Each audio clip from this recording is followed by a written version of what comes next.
श्री 5 को सरकारलाई अब उपरान्त नेपाल सरकार भनिनेछ। राजदरबार सम्बन्धमा उपदफा 1 राजगद्दी उत्तराधिकार सम्बन्धी कानून बनाउने, संशोधन गर्ने र खारेज गर्ने अधिकार प्रतिनिधि सभामा रहनेछ।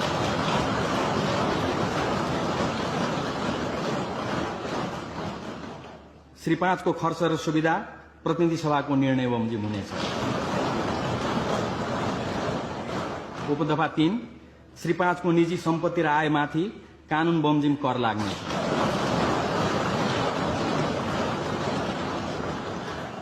उपदफा 4 श्री 5 बाट भए गरेका कामहरूका बारेमा प्रतिनिधि सभा र अदालतमा प्रश्न उठाउन सकिनेछ।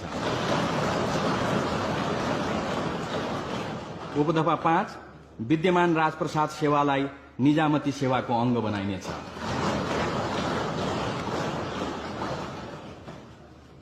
उपदफा 6 राजदरबारको सुरक्षा प्रबन्ध मन्त्री परिषदले व्यवस्था गरे बमोजिम हुनेछ। दफा 6 मुलुकमा रहेको नागरिकताको समस्यालाई शीघ्र समाधान गरिनेछ। दफा 7 प्रचलनमा रहेको राष्ट्रिय गानलाई वैकल्पिक व्यवस्था गरी परिवर्तन गरिनेछ।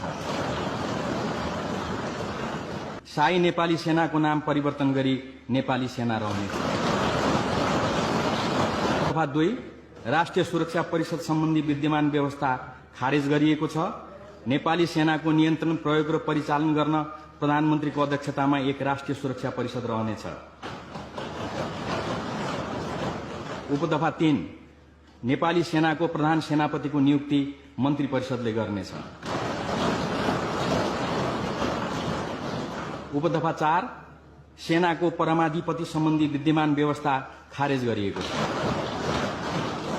उपदफा 5 सेना परिचालन सम्बन्धी मन्त्री परिषदको निर्णय 30 दिनभित्र प्रतिनिधि सभाले तोकेको विशेष समितिमा प्रस्तुत भई अनुमोदन हुनुपर्नेछ। उपदफा 6 नेपाली सेनाको संगठन समावेशी र राष्ट्रिय स्वरूपको हुनेछ। राज परिषदको विद्यमान व्यवस्था खारेज गरिएको छ।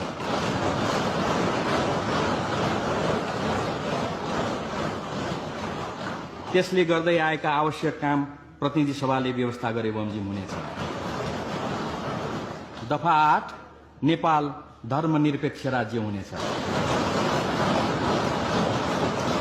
श्री 5 को सरकारलाई अब उपरान्त hitech computer ground floor of Hanuman complex, proprietor Rajesh Giri, phone number 0235459929, 9817957023, 986264878